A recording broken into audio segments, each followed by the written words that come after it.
औज़ुबिल्लाहिमिनश्शैतानिर्रजीम बिस्मिल्लाहिर्रहमानिर्रहीम।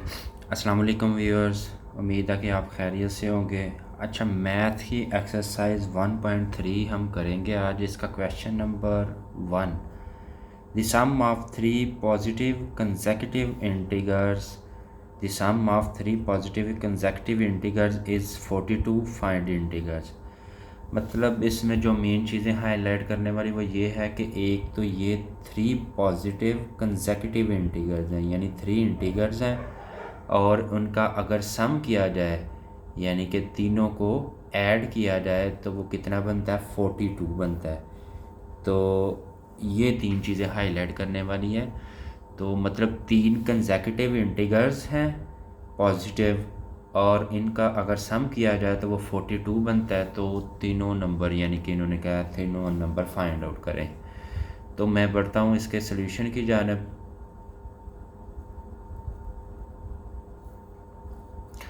अच्छा, हमने इसमें सबसे पहले तो सपोज कर लेना है कि जो फर्स्ट इंटीगर है वो क्या है, एक्स के इक्वल कर लेना है। मतलब हम अपनी तरफ से ही सपोज कर लेते हैं कि जो फर्स्ट इंटीगर है वो एक्स है। तो अब हम जैसा कि जानते हैं कि अगर पहला अदद x होगा तो ऑटोमेटिकली सेकंड इंटीगर जो है वो x प्लस 1 होगा, क्योंकि फॉर एग्जांपल पहला इंटीगर अगर 5 है तो दूसरा क्या होगा 6, तो 5 प्लस 1 6 होता है। तो इसका मतलब है सेकंड इंटीगर जो है वो x प्लस 1 होगा, और इसी तरह जो थर्ड इंटीगर है वो x प्लस 2 होगा। तो ये इसका सिंपल यानी कि हमने सपोज कर लेना सबसे पहले, क्योंकि हमें बताया गया कि थ्री इंटीगर्स हैं, थ्री पॉजिटिव इंटीगर्स हैं। तो पहला इंटीगर हमने x अगर सपोज किया तो दूसरा ऑटोमेटिकली x प्लस 1 और तीसरा ऑटोमेटिकली x प्लस 2 होगा। तो ये तीनों इंटीगर्स का अगर हम सम करें, यानी जो अगली चीज़ हमें कंडीशन बताई है कि इनको अगर सम करें तो ये बनता है 42। तो हम इन तीनों को सम कर लेते हैं। मतलब कि first integer plus second integer plus third integer, तो इन तीनों को अगर ऐड किया जाए तो ये 42 के इक्वल आता है।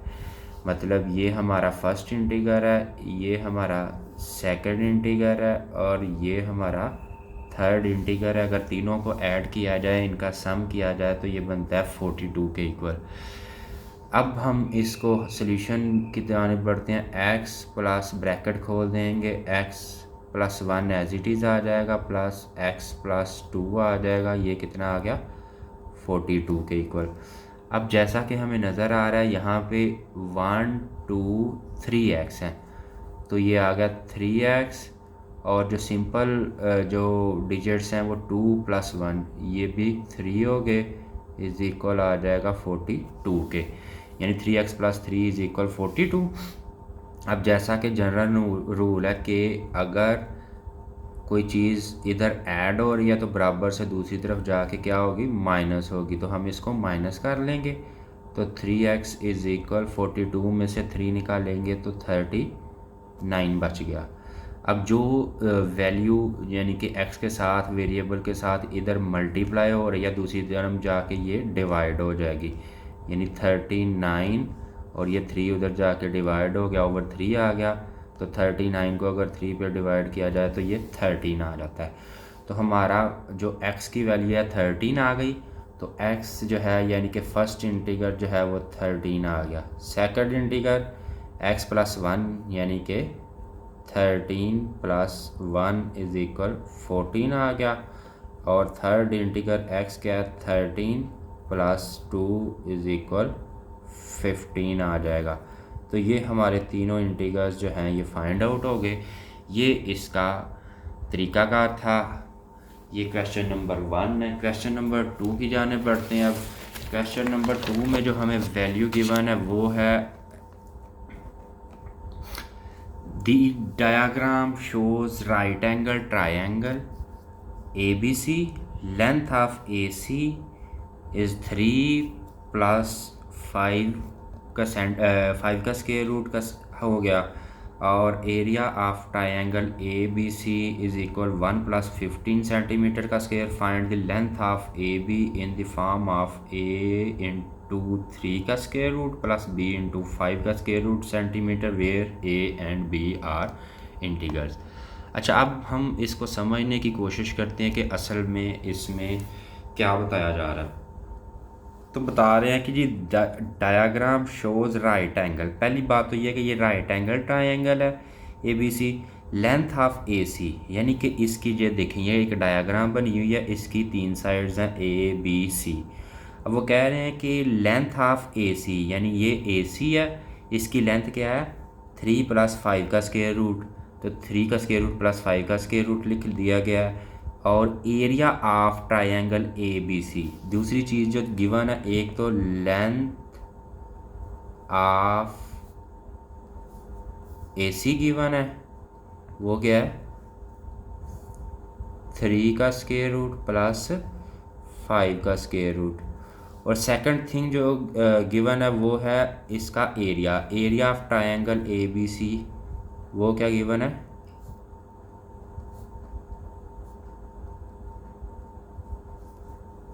1 + 15 के स्क्वायर रूट हो जाएगा। यानी कि ये सेंटीमीटर है और ये सेंटीमीटर का स्क्वायर है, क्योंकि एरिया का यूनिट जो है वो स्क्वायर होता है, क्योंकि एरिया जो होता है वो दोनों साइड के बराबर होता है, तो इसलिए ये स्क्वायर होता है। बहरहाल जो मेन चीज़ है उसकी तरफ बढ़ते हैं कि एक हमें गिवन है ए सी की लेंथ गिवन है, और सेकंड थिंग जो हमें गिवन है वो है इसका एरिया गिवन है। अब वो कह रहे हैं find the length of A B, यानी कि ये जो इसका ज़िला है इसकी लेंथ हमने फाइंड करनी है। तो इसकी लेंथ फाइंड करनी है और इस फॉर्म में फाइंड करनी है where A and B are two integrals. तो सिंपल सी बात है, हमारे पास ए सी की वैल्यू गिवन है, यानी कि ये लेंथ गिवन है, एरिया भी गिवन है टोटल, और हमें फाइंड करना है ए बी। तो ए बी हमने फाइंड आउट करनी है। अच्छा, अब हम इसमें देखेंगे कि एक बड़ा इम्पोर्टेंट सा फार्मूला जो कि हमें याद होना चाहिए, वो फार्मूला लिख लेते हैं पहले। फार्मूला है कि area of triangle, area of triangle किसके बराबर होता है? ये याद रखें कि एरिया ऑफ स्क्वायर तो होता है लेंथ मल्टीप्लाई ब्रेथ, लेकिन एरिया ऑफ ट्रायंगल बराबर होता है 1/2 इंटू लेंथ मल्टीप्लाई ब्रेथ। 1/2 ये इसलिए होता है क्योंकि ये जो एरिया ऑफ स्क्वायर होता है length multiply breath, area square जो होता है वो ये सारा होता है, यानी कि ये अगर हम इसको मुकम्मल कर दें ऐसे तो ये स्क्वायर की शेप होती है। तो जो ट्रायंगल होती है वो हाफ होती है। मिसाल के तौर पर मैं अगर रफ वर्क करूँ तो ये अगर किया जाए ये सारा होता है स्क्वायर।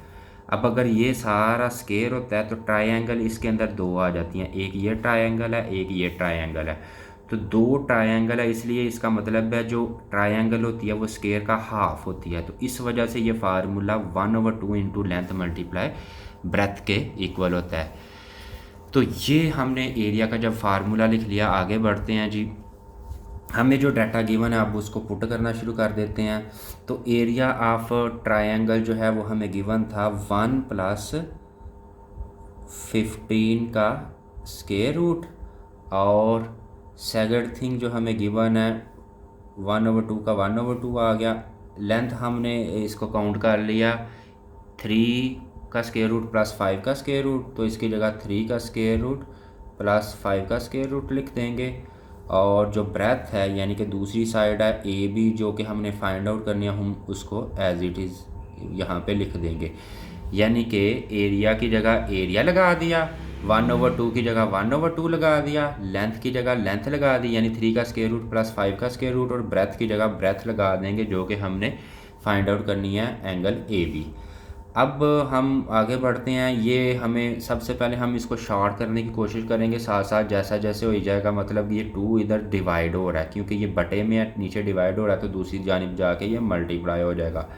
तो दूसरी जानिब जाके मल्टीप्लाई कर देते हैं, यानी कि 2 1 2 प्लस 2 इंटू 15 का स्क्वायर रूट आ जाएगा।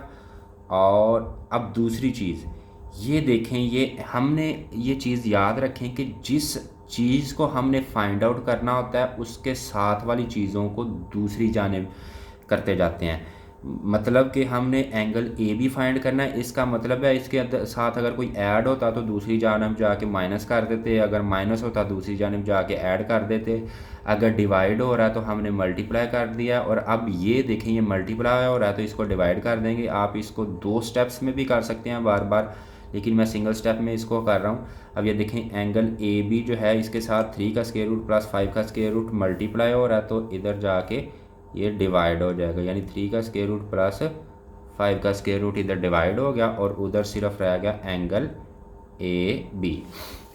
अब ये हमारा जो गिवन सोल्यूशन था उसके मुताबिक हमने कर लिया। अब हमने क्या करना है, अब हमने इसको रैशनलाइज फार्म में करना है। रैशनलाइज फार्म में करने का क्या तरीका होता है, वो ये होता है कि हमने ये वाला जो डिजिट होता है इसका कॉन्जुगेट के साथ ऊपर नीचे मल्टीप्लाई कर देना होता है। ये हम पहले भी काम कर चुके हैं, तो पहले मैं इसकी डायरेक्शन भी सीधी कर सकता हूँ, यानी कि ए बी को इस तरह नहीं इस तरफ कर दिया और 2 + 2 × 15 का स्क्वायर रूट ओवर 3 का स्क्वायर रूट प्लस 5 का स्क्वायर रूट इसको दूसरी जानब कर दिया। तो ये साइड मैंने सीधी कर दी। अब देखें, मैंने क्या बताया कि नीचे वाले का साइन देखना है। नीचे वाला अगर प्लस है तो इसका कॉन्जुगेट क्या हो जाएगा, 3 का स्क्वायर रूट माइनस 5 का स्क्वायर रूट ऊपर भी आ गया और 3 का स्क्वायर रूट माइनस 5 का स्क्वायर रूट नीचे भी आ गया। यानी कि ये इसका जो है ये कॉन्जुगेट है, तो कॉन्जुगेट के साथ ऊपर भी मल्टीप्लाई कर देना है और नीचे भी इसको कॉन्जुगेट के साथ मल्टीप्लाई कर देना है। अब बढ़ते हैं जी नेक्स्ट स्टेप की जानिब। नेक्स्ट स्टेप में ये एंगल ए बी वैसे ही आ जाएगा और आगे ये देखें, हमें नज़र आ रहा है कि पहले 2 इन दोनों के साथ मल्टीप्लाई होगा, फिर ये इन दोनों के साथ मल्टीप्लाई होगा, क्योंकि ऊपर वाले अदाद ऊपर आपस में मल्टीप्लाई होते हैं। तो हम पहले 2 को 3 के स्क्वायर रूट से मल्टीप्लाई करेंगे तो 2 × 3 का स्क्वायर रूट आ जाएगा। इसी तरह इसके से साथ भी मल्टीप्लाई करेंगे, यानी माइनस का साइन लग गया और 2 × 5 का square root as it is आ जाएगा। अब हम दूसरे अदद को भी दोनों के साथ मल्टीप्लाई करेंगे, तो दूसरे अदद को दोनों के साथ मल्टीप्लाई करेंगे, पहले ये प्लस का साइन आ जाएगा। अब ये याद रखिएगा कि स्क्वायर रूट के बाहर वाला बाहर ही मल्टीप्लाई होता है और अंदर वाला अंदर मल्टीप्लाई होता है। अब बाहर इधर कुछ भी नहीं है तो 2 को एज इट इज़ लिख देंगे और 15 3 45 होता है तो 45 लिख दिया, क्योंकि स्क्वायर रूट के अंदर वाला स्क्वायर रूट के अंदर वाले से मल्टीप्लाई हो जाएगा। आगे इसको दूसरे डिजिट के साथ मल्टीप्लाई करेंगे। और ये बात हमेशा याद रखें, जब भी मल्टीप्लिकेशन का काम करें तो साइन को ना इग्नोर किया करें, साइन को साथ लाजमी मल्टीप्लाई किया। तो पहले प्लस माइनस माइनस हो गया, 2 बाहर एज इट इज़ आ जाएगा और 15 5 75 का स्क्वायर रूट ये आ जाएगा। तो ये हमने सॉल्व कर लिया। ऊपर से नीचे हम देखेंगे कि ये एक इम्पोर्टेंट फार्मूला जो बार बार आता है, a² माइनस b² जो हमें आता होना चाहिए, इक्वल होता है a + b × a - b, इसके इक्वल होता है। तो ये फार्मूला हम यहाँ पे पुट कर देंगे, यानी a + b × a - b। a से मुराद पहली रकम सेम है, दूसरी रकम भी सेम है, तो a+ यहाँ पे प्लस माइनस है तो a + b × a - b बराबर होता है a² माइनस b²। तो हम इसको कर लेंगे पुट, यानी कि a² माइनस b² इसके इक्वल कर दिया। नेक्स्ट स्टेप की जाने बढ़ते हैं। नेक्स्ट स्टेप में हम सोल्व करना शुरू कर देते हैं। ये 2 × 3 का square root as it is आ जाएगा, -2 × 5 का स्क्वायर रूट भी एज इट इज़ आ जाएगा। यहाँ पे देखें, ये 45 की तजज़ीह की जा सकती है, तो हम 45 की यहाँ पे तजज़ीह कर लेते हैं रफ वर्क में। तो 45 की तजज़ीह करेंगे, पहले 5 के साथ कर लेते हैं, 5 9 और फिर 3 3 और 3 1, यानी इसका मतलब ये हुआ ये 3 का स्क्वायर और 5 के इक्वल होता है। तो हम इसका +2 × 3 का स्क्वायर मल्टीप्लाई 5 के इक्वल कर दिया। इसी तरह -2, अब 75 की भी हमें तजज़ीह करनी है, हम 75 की भी तजज़ीह कर लेंगे। 5 के साथ कर लेते हैं, 5 1 5, 2 7 25, 5 5 25, फिर 5 के साथ 5 3 15 और 3 1 ज़ा 3। यहाँ पे 5 का स्केयर और 3 आ जाता है, तो 5 का स्केयर मल्टीप्लाई 3 के इक्वल कर दिया, और नीचे जो वैल्यू है वो एज इट इज़, बल्कि ये हम कट कर देते हैं, यानी कि 3 का स्केयर रूट से कट गया तो 3 आ गया, माइनस ये स्केयर रूट से कट गया तो 5 आ गया। अब नेक्स्ट स्टेप की जानिब बढ़ते हैं। नेक्स्ट स्टेप में हम देखते हैं क्या काम करना है। हमने ये इसको जहाँ तक सोल्व हो सकता है इसको कर लेते हैं नेक्स्ट स्टेप में। मतलब कि 2 इंटू 3 का स्केयर रूट एज इज ये ऐसे ही आ जाएगा, माइनस 2 इंटू 5 का स्केयर रूट भी ऐसे ही आ जाएगा। अब ये देखें, प्लस ये 3 का स्केयर हो चुका है तो ये अपना स्केयर रूट ख़त्म करके बाहर आ जाएगा, 2 के साथ मल्टीप्लाई हो जाएगा, यानी 2 मल्टीप्लाई 3, और 5 का स्केयर रूट नहीं ख़त्म होगा क्योंकि 5 का स्केयर नहीं है, तो 5 अपने स्केयर रूट के अंदर ही रहेगा। इसी तरह ये 5 का स्केयर है तो ये भी अपना स्केयर रूट ख़त्म करके बाहर आ जाएगा, इससे 2 से मल्टीप्लाई हो जाएगा और अंदर 3 का square root as it is आ जाएगा। अब नीचे क्या आ गया, 3 माइनस 5 इज़ इक्वल माइनस का 2 होता है, तो यहाँ पे ये लिख दिया। नेक्स्ट स्टेप की जानिब बढ़ते हैं। नेक्स्ट स्टेप में जो हमने काम करना है वो ये है कि हम देख रहे हैं कि ये 2 इंटू 3 का स्केयर रूट हम एज इट इज़ लिख लेंगे, माइनस 2 इंटू 5 का स्केयर रूट भी एज इट इज़ लिख लिया। अब ये 3 2 ज़ार प्लस 6 इंटू 5 का स्केयर रूट है, और माइनस 5 2 ज़ार 10 इंटू 5 का स्केयर रूट आ जाएगा, और नीचे जो है माइनस 2 का स्केयर रूट, माइनस 2 वैसे ही आ जाएगा। हमने इसको शॉर्ट कर लिया मज़ीद। अब ये देखें, ये 2 इंटू 3 का स्केयर रूट है, और ये जो सॉरी यहाँ पे 3 आना था, 5 2 ज़ा 10 इंटू 3 का स्केयर रूट। अब ये देखें 2 इंटू 3 का स्केयर रूट है ये, और ये है 10 इंटू 3 का स्केयर रूट। इसका मतलब ये हुआ कि हमारे पास माइनस के 10 3 के स्केयर रूट हैं और प्लस के 2 3 के स्केयर रूट हैं। तो जो हमारे पास नेट अमाउंट बची माइनस के 10 में से प्लस के 2 निकालेंगे तो माइनस के 8 इंटू 3 के स्केयर रूट जो है वो हमारे पास बच गए। इसी तरह दूसरा भी देखें, ये 6 इंटू 5 के स्केयर रूट हैं और 2 इंटू 5 के स्केयर रूट हैं। तो 6 प्लस के हैं, 2 माइनस के हैं, तो 6 में से 2 निकाला, प्लस के 4 इंटू 5 के स्केयर रूट बच गए, और नीचे जो है वो माइनस 2 एज इट इज़ आ जाएगा। अब हम इसको मज़ीद सेपरेट कर लेते हैं, यानी कि माइनस 8 इंटू 3 का स्केयर रूट ओवर माइनस 2, और प्लस 4 इंटू 5 का स्केयर रूट ओवर माइनस 2। यहाँ पे हम इस तरह लिख देते हैं। अब ये देखें, जहाँ तक हमारा कट होता है हम वो कट कर लेंगे, यानी कि ये देखें माइनस माइनस से कट जाएगा, 2 4 ज़ार 8, तो ये बच गया 4 इंटू 3 का स्केयर रूट। इसी तरह 2 2 ज़ार 4 होता है, माइनस प्लस माइनस, तो 2 इंटू 5 का स्केयर रूट आ जाएगा। अब यहाँ पे हम देख रहे हैं कि ये हमारा आंसर आ चुका है कि 4 इंटू 3 का स्केयर रूट माइनस 2 इंटू 5 का स्केयर रूट। जो हमें उन्होंने कंडीशन दी हुई थी क्वेश्चन में वो ये कहा हुआ था a इंटू 3 का square root plus b into 5 का स्केयर रूट, ये इसके इक्वल करना है। मैं दोबारा एक दफ़ा क्वेश्चन आपको दिखा देता हूँ।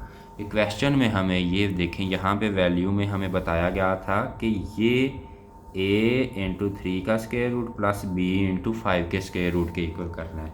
तो इस कंडीशन के मुताबिक हम अगर इसको पुट करेंगे वैल्यूज़, तो देखें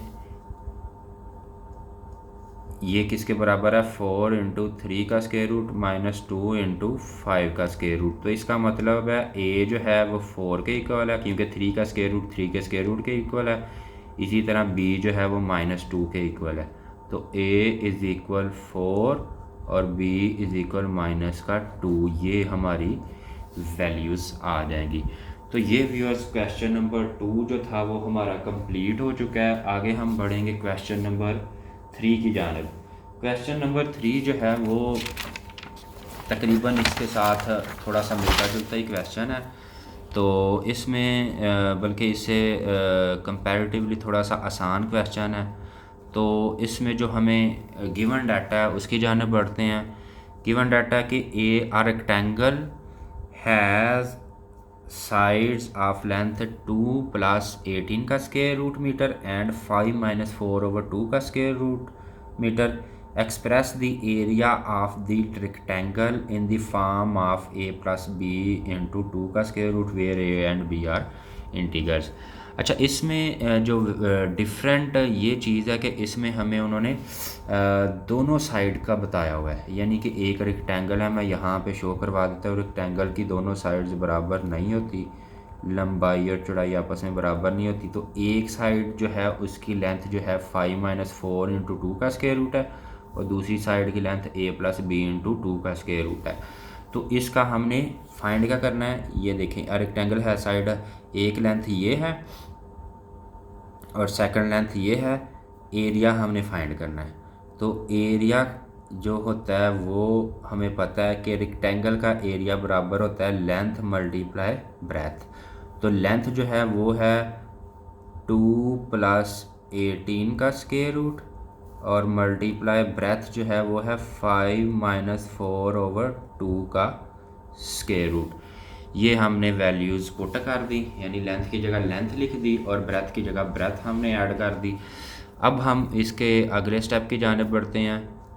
तो इसमें ये देखें वही रूल लगेगा कि पहले डिजिट को भी दोनों के साथ मल्टीप्लाई करेंगे और इसी तरह दूसरे डिजिट को भी दोनों के साथ मल्टीप्लाई करेंगे। तो पहले 2 को दोनों के साथ मल्टीप्लाई करते हैं, 2 5 10 हो जाएगा और माइनस, अब ये देखें ये डिजिट ऊपर ही मल्टीप्लाई हो सकता है, यानी कि 2 4 माइनस का 8 हो जाएगा ओवर ये नीचे 2 का square root as it is आ जाएगा। इसी तरह ये पहले डिजिट को हमने दोनों के साथ मल्टीप्लाई कर दिया है, अब दूसरे डिजिट को भी दोनों के साथ मल्टीप्लाई किया जाएगा।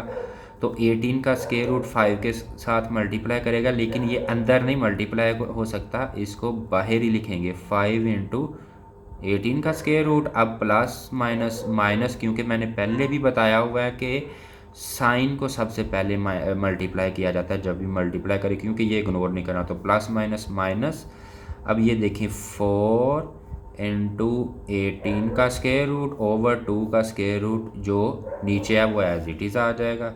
तो ये हमारे पास जो इसका सोल्यूशन आ गया। नेक्स्ट स्टेप की जानिब अब बढ़ेंगे। तो नेक्स्ट स्टेप में हमें जो काम करना है वो ये है कि हमने इसको 10 का 10 नहीं आ जाएगा, माइनस हम इसकी ये जो 18 है इनकी तहज़ीब भी कर सकते हैं। तो मतलब हम क्वेश्चन को देख लेते हैं कि -8/2 का स्क्वायर रूट प्लस 5 इंटू 18 का स्क्वायर रूट। अच्छा, इसमें हम एलसीएम ले सकते हैं, 2 का स्क्वायर रूट हम एलसीएम ले सकते हैं कॉमन, इसकी हम तहज़ीब भी कर सकते हैं, लेकिन उसकी नहीं ज़रूरत, हम एज इट इज़ ये स्टेप नहीं करते। तो हम इसको सिंपली इसका एलसीएम ले लेंगे, क्योंकि एक चीज़ याद रखें, जब वैल्यूज़ के दरमियान में प्लस माइनस आ जाए और बटे को कोई हल तलाश करना हो तो उसका तरीकाकार यही होता है कि उसका एलसीएम लिया जाता है। तो हम एलसीएम ले लेंगे, एलसीएम इनका आएगा 2 का स्क्वायर रूट, तो 2 का स्क्वायर रूट एलसीएम आ जाएगा। तो यहाँ पे ये याद रखें इसके बटे में कुछ भी नहीं था, तो ये 2 के स्क्वायर रूट के साथ मल्टीप्लाई करेगा, क्योंकि 2 का स्क्वायर रूट एलसीएम लिया है। तो 10 इंटू 2 का स्क्वायर रूट, इसके बटे में ऑलरेडी 2 का स्क्वायर रूट था तो -8 एज इट इज़ आ जाएगा। इसके साथ भी 2 का स्क्वायर रूट नहीं था, तो 5 इंटू 18 का स्क्वायर रूट भी 2 के स्क्वायर रूट के साथ मल्टीप्लाई कर जाएगा।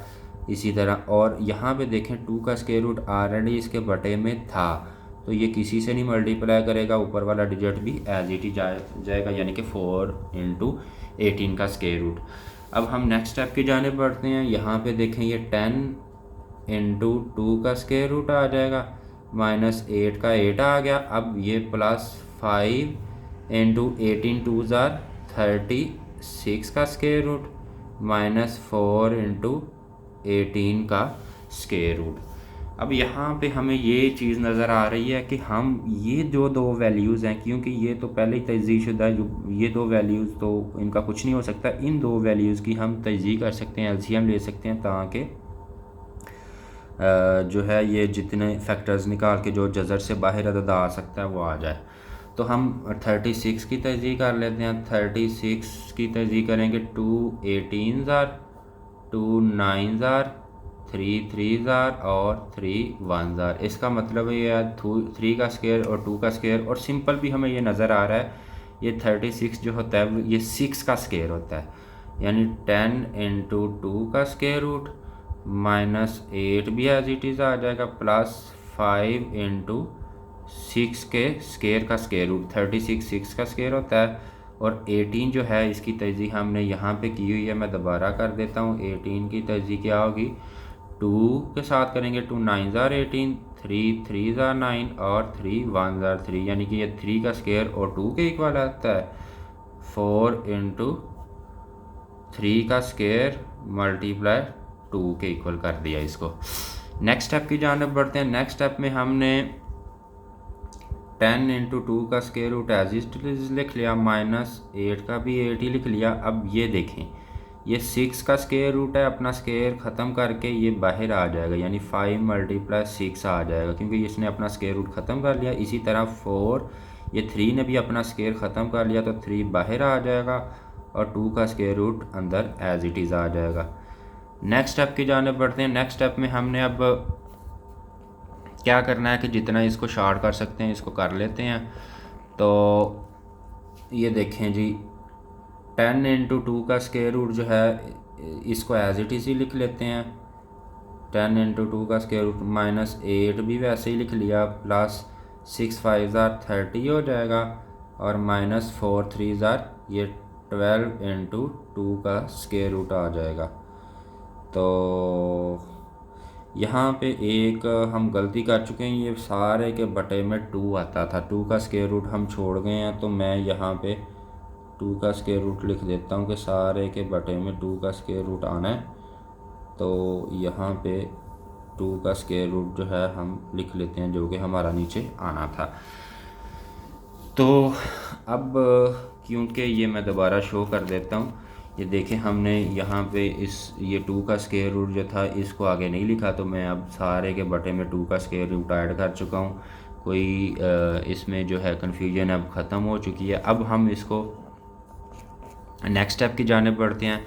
तो नेक्स्ट स्टेप में हम क्या करेंगे, यहाँ पे देखें, ये पहले तो ये सिंपल फिगर है, 13 में से 8 निकाला तो 22 रह जाएगा, यानी 30 माइनस 8 22 रह गया।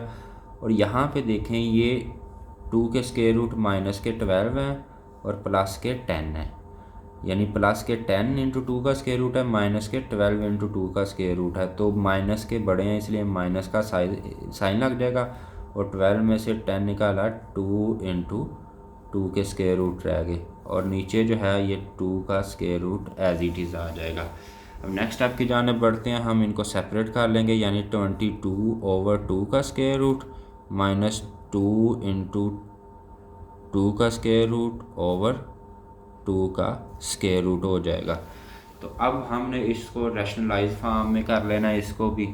ये तो पहले ही रैशनलाइज फार्म में हो चुका है, समझे, क्योंकि यहाँ पे ये तो आपस में कट जाएगा 2 का स्केयर रूट 2 के स्केयर रूट के साथ। लेकिन अगर हमने इसको रैशनलाइज फार्म में करना है तो हम क्या करेंगे, इसको साइड को मल्टीप्लाई करेंगे, ऊपर भी 2 के स्केयर रूट के साथ और नीचे भी 2 के स्केयर रूट के साथ मल्टीप्लाई करेंगे।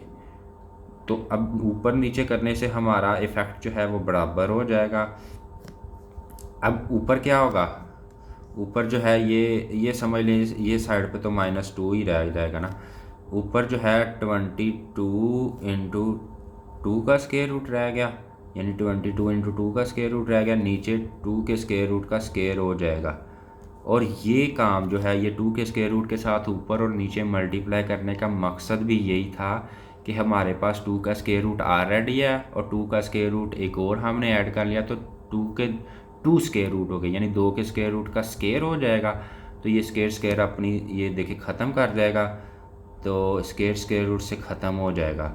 नेक्स्ट स्टेप में हम करते हैं जी, ये 22, ये देखें स्केयर रूट से ख़त्म हो गया। अब ये 2 रह गया, 2 11 22 होता है, तो इसका जो आंसर है वो क्या आ जाएगा 11 इंटू टू माइनस टू, यानी 11 इंटू टू माइनस टू।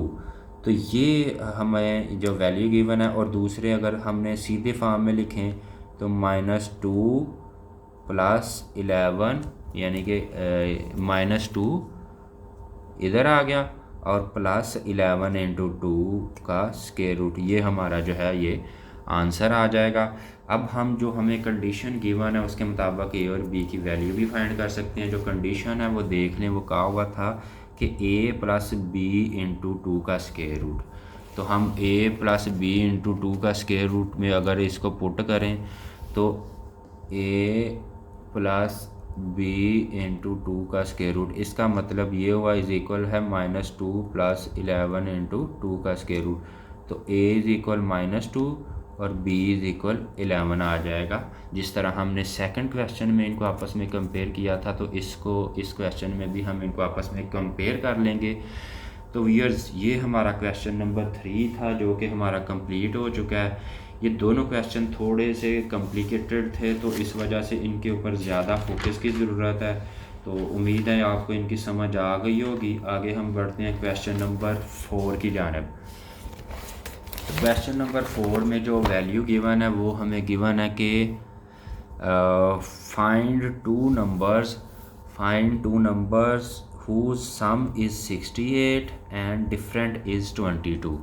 यानी कि दो ऐसे नंबर फाइंड करने हैं जिनको अगर सम करें यानी कि आपस में ऐड करें तो 68 बनता है, और अगर उनको आपस में माइनस करें तो 22 बनता है। अच्छा, ये क्वेश्चन जो होते हैं ये इनमें हमने करना यही होता है कि जो ए और बी, यानी ए और बी भी लगा सकते हैं और एक्स और वाई भी इनमें पुट किया जा सकता है। यानी कि फ़र्स्ट नंबर जो है उसको कंसीडर किया जा सकता है ए, और सेकंड नंबर है उसको बी कंसीडर किया जा सकता है, या फर्स्ट नंबर को एक्स कंसीडर किया जा सकता है और सेकंड को वाई कंसीडर किया जा सकता है। तो हम अब बढ़ते हैं इसके सोल्यूशन की जानिब। तो हम ए बी को कंसीडर कर लेते हैं, यानी फ़र्स्ट नंबर जो है वो सपोज कर लेते हैं यहाँ पे फर्स्ट नंबर क्या है ए, और सेकंड को भी सपोज कर लिया, क्या आ जाएगा बी। तो हमें ये जो कंडीशन दी हुई है कि उनका सम जो है वो क्या है 68, यानी कि first number plus second number is equal 68, और इनका जो डिफरेंस है वो क्या है 22। तो first number minus second number is equal आ गया 22 के इक्वल कर दिया। अब हमने इस क्वेश्चन में करना क्या है, हमारे पास सिंपल सा सल्यूशन है इसका कि अगर हम बोथ इक्वेशंस को ऐड कर दें, यानी कि हम क्या करेंगे ऐड बोथ, ये दो इक्वेशंस है ना इक्वेशंस, तो अगर हम दोनों इक्वेशंस को ऐड कर दें तो ये सिंपल सा इसका सल्यूशन बड़ा आसानी से निकल आएगा।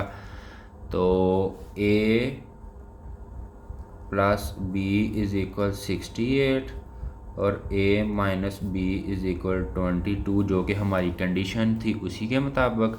अब हम जब दोनों को ऐड करेंगे तो इनके साइन चेंज नहीं होंगे, तो ए प्लस ए 2a हो जाएगी और b प्लस का और माइनस का आपस में कट गए, तो 68 में 22 ऐड कर देंगे, यानी 8 प्लस 2 10, 0 लग गया 1 कैरी हुआ 6 और 1 7 और 2 9। तो ये 90 जो है ये 2a के इक्वल है। हमने a की वैल्यू फाइंड करनी है, a इज इक्वल हो गया 90/2, तो ये 45 a की वैल्यू आ जाएगी।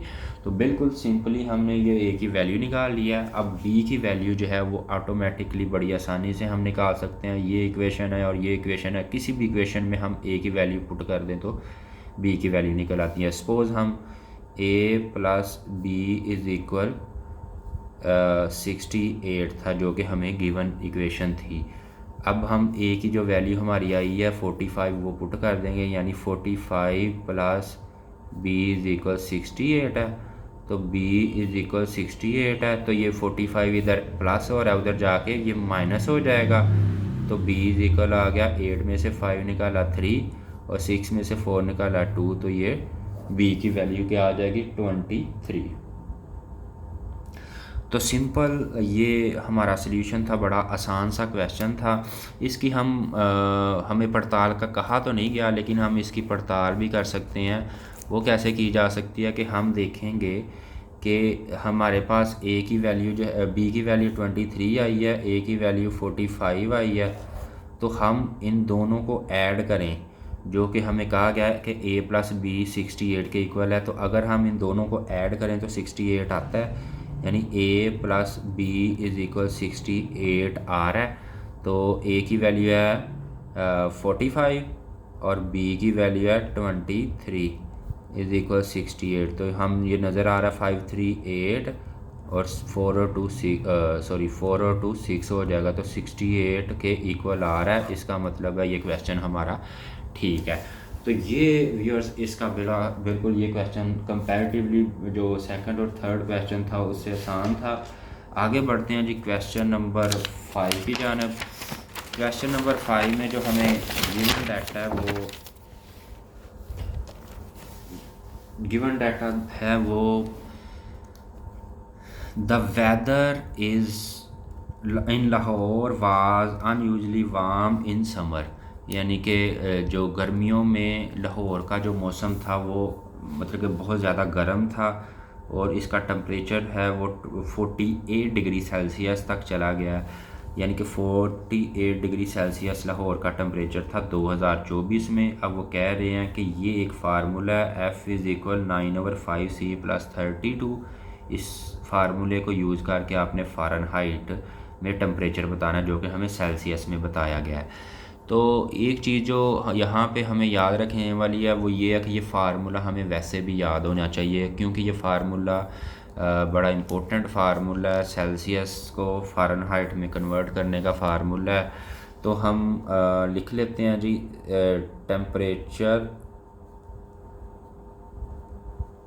इन सेल्सियस कितना है 48 गिवन है, और फ़ारेनहाइट में क्या होगा 9/5C प्लस 32 है।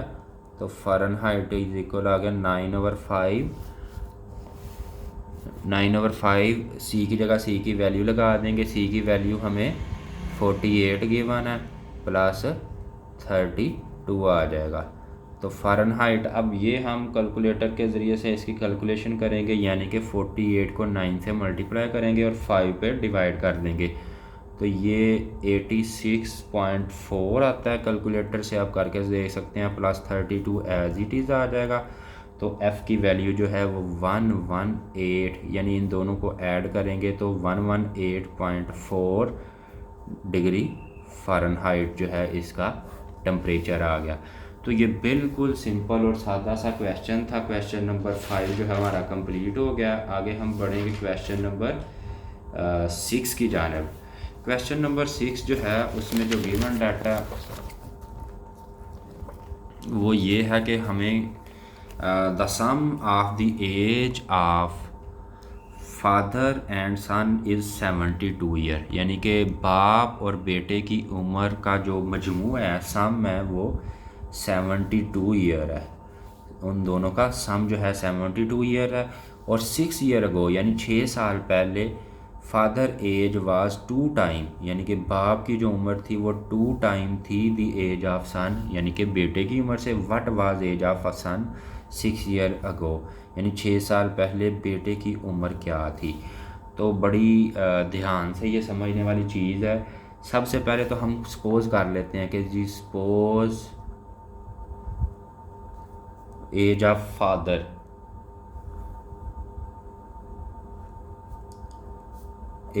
फादर जो है वो कितनी है, एक्स के इक्वल कर लेते हैं। एक्स के इक्वल भी किया जा सकता है या वाई बी ए के इक्वल भी किया जा सकता है। ये आप अपनी मर्ज़ी से इसको अप्लाई कर सकते हैं।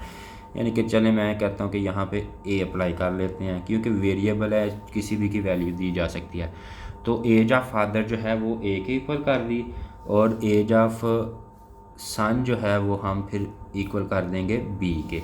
यानी कि अब हमने सिर्फ सपोज किया है कि एज ऑफ फादर ए है और एज ऑफ सन जो है वो बी है। अब हमें जो डाटा गिवन है इन दोनों का जो सम है वो 72 है, यानी कि जो उस कंडीशन के मुताबिक ए प्लस बी यानी कि बाप की उम्र प्लस बेटे की उम्र इज़ इक्वल है 72। ये इस कंडीशन के मुताबिक इन दोनों का सम जो है वो 72 है। अब जो दूसरी कंडीशन दी गई है वो क्या कहा गया है कि 6 ईयर अगो के 6 साल पहले जो बाप की उम्र थी वो 2 गुना थी बेटी की एज से। तो पहले तो हम देखेंगे कि 6 साल पहले इन दोनों की एज क्या थी। तो 6 ईयर अगो यानी कि 6 साल पहले फादर एज,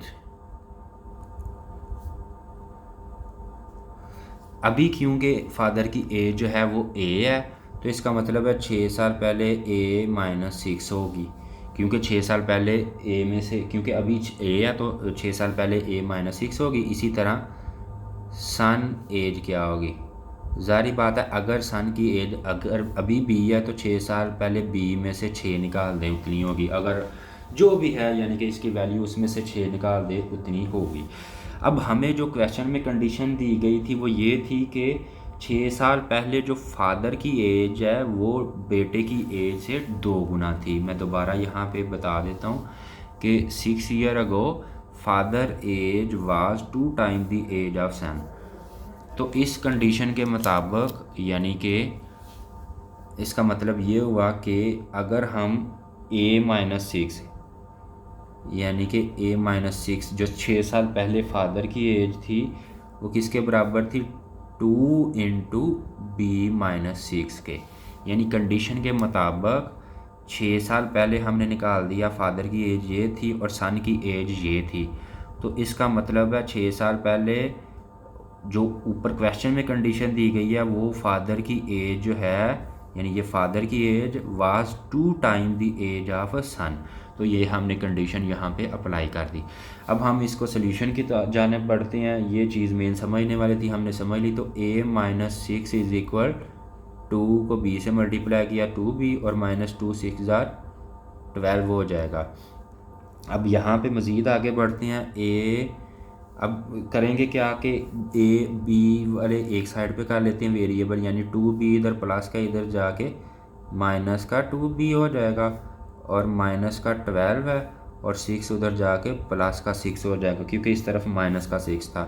तो a minus 2b is equal minus के 12 में से 6 निकाला तो माइनस का 6 बच गया। अब हमारे पास दो इक्वेशंस आ गई है। पहली इक्वेशन ये है कि a प्लस 2b जो है ये है 72 और दूसरी इक्वेशन ये आ गई कि a minus 2b is equal है माइनस 6 के। अब हम ये कर सकते हैं कि हम इन इक्वेशंस को आपस में ऐड या माइनस करना है जिसके ज़रिए से इसका हल निकल सकता है। तो हम इसको किसी की भी वैल्यू निकाल सकते हैं। मिसाल के तौर पर हम यहाँ पे करते हैं a plus B is equal 72। अब दूसरी मैं सबट्रैक्ट कर देता हूँ, यानी कि क्योंकि अगर ऐड करना होगा तो इसको 2 से मल्टीप्लाई भी किया जा सकता है। कहीं इसके हल हैं तो मैं ये कर लेता हूँ कि यहाँ पे चलें ये आसान हल है कि ये माइनस का 2b है और यहाँ पे क्या है अकेला b है। तो अगर हमने b को ख़त्म करना है इसमें से तो हमें इस यहाँ पे भी 2b चाहिए। सिंपल बात है, यानी यहाँ पे 2b है यहाँ भी 2b हो तो प्लस के 2b माइनस के 2b से कट जाएंगे। तो इसका मतलब है इस इक्वेशन को हम 2 से मल्टीप्लाई करेंगे, यानी यहाँ पे लिख लेते हैं कि मल्टीप्लाई इक्वेशन 1 विद 2, यानी 2 के साथ मल्टीप्लाई करने से तो ये 2 के साथ इसको भी मल्टीप्लाई कर दिया और इसको भी 2 के साथ मल्टीप्लाई कर दिया। तो 2a plus 2b is equal 2 2 ज़ार 4 7 2 ज़ार 14। तो ये हमारा जो है ये इक्वेशन आ गई। अब हम इसको दोनों इक्वेशन, एक इक्वेशन ये हो गई हमारी और एक इक्वेशन ये होगी, क्योंकि इस इक्वेशन को हमने ये बना लिया, इसको हम चले नाम दे देते हैं थर्ड इक्वेशन। तो जो थर्ड इक्वेशन है हमने फर्स्ट इक्वेशन को 2 से मल्टीप्लाई करके बनाई है, इसलिए उसको सेपरेट ही रहने देंगे। सेकंड और थर्ड को आपस में ऐड कर लेंगे। तो मैं यहाँ पे लिख देता हूँ कि ऐड इक्वेशन 2 and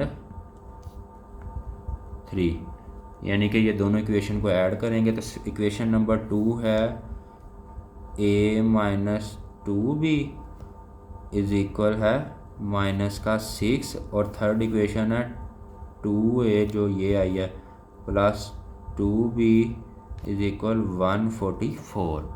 तो अब इन दोनों को ऐड किया जाएगा तो 2a प्लस a 3a हो जाएंगे, और ये 2b माइनस का ये 2b प्लस का कट गए, और 144 प्लस का उसमें से 6 निकाल लेंगे तो ये 138 आ जाएगा।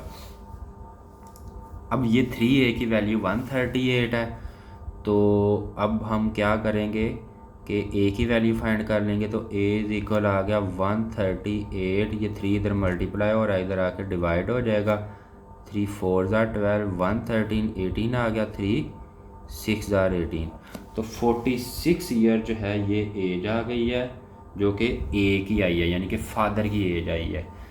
तो हमें क्या चाहिए, हमें जो उन्होंने पूछा हुआ है वो उन्होंने पूछा हुआ है कि यहाँ पे मैं दिखा देता हूँ, बल्कि उन्होंने पूछा है what was age of son 6 year ago, यानी कि 6 साल पहले बेटे की उम्र क्या थी। तो पहले तो हम बेटे की उम्र निकालेंगे। बेटे की उम्र b थी हमने सपोज की, तो अगर बाप की उम्र ये है तो a plus B is equal 72 था, तो a की वैल्यू क्या है, यानी कि 46 प्लस b इज़ इक्वल 72, तो b इज़ इक्वल 72 माइनस 46, क्योंकि ये 46 इधर ऐड हो रहा है, इधर आके माइनस हो जाएगा। तो b की वैल्यू क्या आ जाएगी, 12 में से 6 निकाला 6, और 6 में से 4 निकाला 2, तो ये b यानी कि जो वैल्यू आ गई 26 आ गई, जो बेटे की एज है। बेटे की उम्र 26 है, लेकिन 6 साल पहले, यानी कि हमने क्या मालूम करना है, b माइनस 6, क्योंकि हमें उन्होंने कहा हुआ है कि 6 साल पहले बेटे की उम्र बताएं क्वेश्चन के अंदर। तो b माइनस 6 क्या है, 26 b है, इसमें से 6 निकाल लेंगे तो 20 आ जाएगा। तो 6 साल पहले age of son was 20 year 6 year ago. तो 6 साल पहले जो बेटे की उम्र थी वो 20 ईयर थी, यानी 20 साल थी। तो ये इसका सल्यूशन है। आगे बढ़ेंगे हम क्वेश्चन नंबर 7 की जानब। तो क्वेश्चन नंबर 7 में जो हमें गिवन डाटा है वो है Mirha bought a tie for ₹1500। Mirha ने एक खिलौना ख़रीदा 1500 का एंड सोल्ड इट फॉर ₹1520, और 1520 रुपये का बेच दिया है, और उसका प्रॉफिट परसेंटेज हमने फाइंड करना है। बिल्कुल शॉर्ट सा क्वेश्चन है। हमें पहले तो हमने फाइंड करना है प्रॉफिट परसेंटेज। ये उसकी परचेज़ प्राइस है और ये इसकी सेल प्राइस है। तो हम सबसे पहले तो प्रॉफिट फाइंड करेंगे, फिर ही हम प्रॉफिट परसेंटेज की जाने बढ़ सकते हैं। तो प्रॉफिट की जो फार्मूला होता है वो होता है sale price minus purchase price, यानी सेल प्राइस 1520 है माइनस परचेज़ प्राइस 1500 रुपये है, तो जो प्रॉफिट है वो 20 रुपीज़ आ गया। बिल्कुल सादा सी ये चीज़ है। अब हमने फाइंड करना है प्रॉफिट का परसेंटेज। तो प्रॉफिट परसेंटेज का जो फार्मूला होता है वो होता है प्रॉफिट ओवर कॉस्ट प्राइस, या परचेज़ प्राइस और कॉस्ट प्राइस सेम ही है, तो कॉस्ट प्राइस मल्टीप्लाई 100, ये प्रॉफिट परसेंटेज का फार्मूला हमने लगा दिया। अब हमें जो प्रॉफिट हमने निकाल लिया वो 20 आया है, और कास्ट प्राइस जो थी वो 1500 यानी 1500 थी, और ये 100 एज इट इज़ आ गई, यानी प्रॉफिट की जगह प्रॉफिट लिख लिया, कास्ट प्राइस की जगह कास्ट प्राइस लिख ली, मल्टीप्लाई 100। सिंपल ये 2020 के साथ कट जाएंगे, और ये यहाँ पे अगर देखें तो 15 में ये बाकी बच गया 20/15, वैसे आप कैलकुलेटर से भी ये काम कर सकते हैं। तो 5 4 ज़ार 20, 5 3 ज़ार 15, और 4 को अगर 3 पे डिवाइड किया जाए क्योंकि हमने परसेंटेज बतानी है, तो 3 1 ज़ार 3 1 4, पॉइंट लगा 0 आ जाएगा। तो यहाँ पे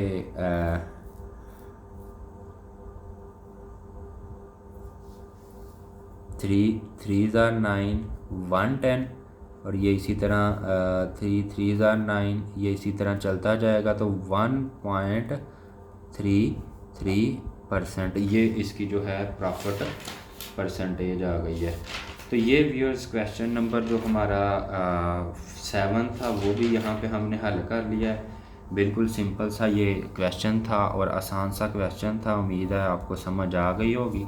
क्वेश्चन नंबर 8 की जानब बढ़ते हैं। क्वेश्चन नंबर 8 में जो हमें गिवन डाटा वो देखते हैं पहले कि annual income of Tayyab is 9,60,000, यानी 9,60,000 रुपया उसकी एनुअल इनकम है।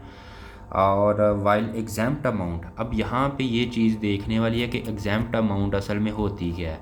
एग्जाम्प्ट अमाउंट से मुराद होता है वो वैल्यू या वो अमाउंट जिसके ऊपर आपको गवर्नमेंट या फैसिलिटेट कर देती है कि ये आपकी टैक्सेबल इनकम में इंक्लूड नहीं होगी, यानी एग्जाम्प्ट होगी, उसमें से खारिज होगी। तो अगर रेट 0.75 हो तो हमें बताएं कि वो कितना टैक्स पे करेगा। तो सबसे पहले उसकी टोटल इनकम देखेंगे। टोटल इनकम जो है वो 9,60,000 रुपये है, और एग्जाम्प्ट जो हमें दी गई है वैल्यू वो कितनी है 1,30,000।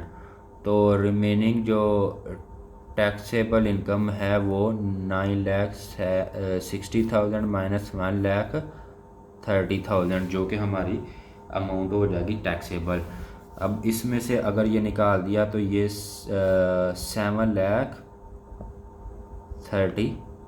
8,30,000 ये इसकी वैल्यू आ जाएगी।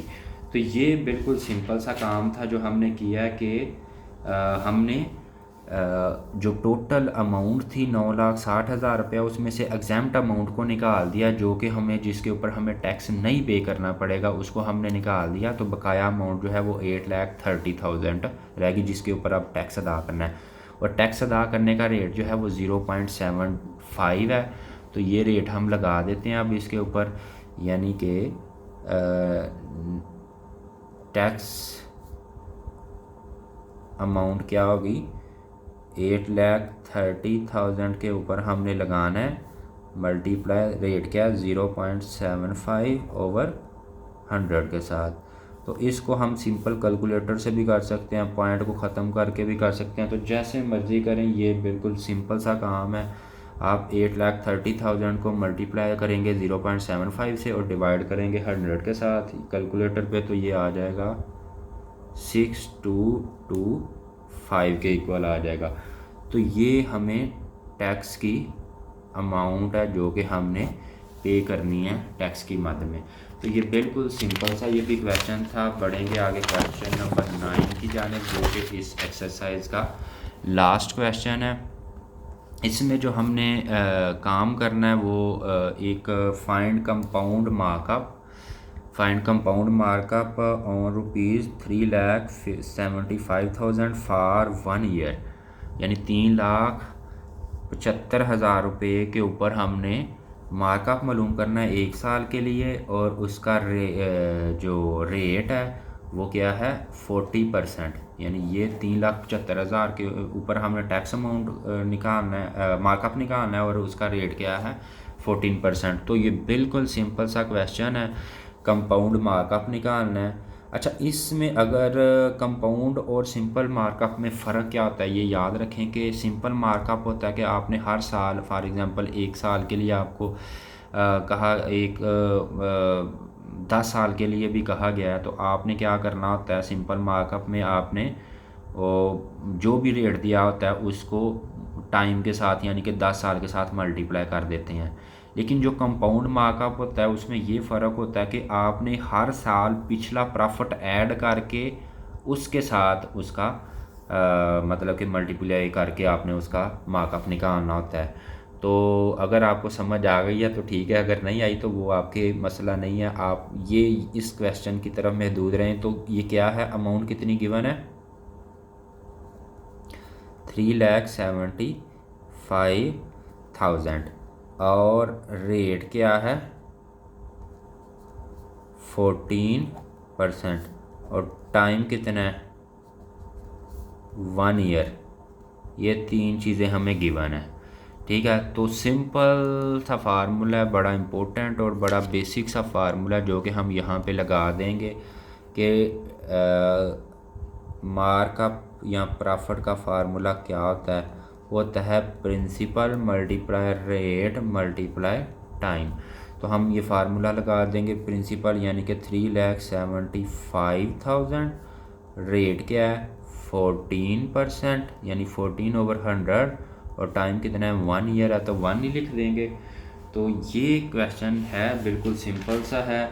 अब इसको अगर हम कटिंग कर लें 0,0,20,20 से करेंगे और 3,3750 को अगर 14 से ज़रब दे दें कैलकुलेटर के ऊपर तो यह आ जाएगा 52,500 यानी 52,500 इसका जो मार्कअप आ जाएगा। तो मार्कअप हमने मालूम करना था, तो मार्कअप हमारा आ गया ये 52,500। तो ये बिल्कुल सिंपल सा क्वेश्चन था। अगर ये होता, मैं अब कंपाउंड का आपको कंसेप्ट बेहतर तरीके से दे दूं कि अगर ये कहा जाता कि टाइम इसका 2 ईयर है या 5 ईयर, मैं सपोज करता हूँ कि 2 ईयर का टाइम होता, तो फिर हमने दोबारा नए साल का जो मार्कअप है वो 3,75,000 पे नहीं लेना था, बल्कि उसके अंदर ये पहले साल का मार्कअप ऐड करने के बाद जो अमाउंट आनी थी फिर उसके ऊपर 14/100 के साथ मार्कअप लेना था। तो इसी तरह कंपाउंड का मतलब होता है पिछला शामिल करके उस पर भी प्रॉफिट दें। मतलब ये है कि आपने उसके ऊपर प्रॉफिट जो ले लिया अब वो तो आपकी अमाउंट हो गई, अब उसके ऊपर दोबारा भी आपने उस प्रॉफिट के ऊपर भी प्रॉफिट लेना, तो ये कंपाउंड होता है। और सिंपल में हम ये नहीं करते। अगर सिंपल हो तो हम सिंपल इसके साथ अगर 2 साल का होता तो यहाँ पे सिर्फ 2 लिख देना था और वो 52,500 को 2 से मल्टीप्लाई करें तो वो 2 साल का आ जाना। तो ये कंपाउंड और सिंपल मार्कअप में डिफरेंट होता है। तो उम्मीद है जी आपको इस क्वेश्चन की भी समझ आ गई होगी। तो ये मैथ की एक्सरसाइज 1.3 जो है वो हमारी कंप्लीट हो चुकी है। तो अपनी जो राय है वो कमेंट बॉक्स में हमें लाजमी शेयर करें जो हमारे काम के मतलब। बाकी चैनल की प्रमोशन के लिए लाइक करें और सब्सक्राइब करें। जज़ाकल्लाहु खैर।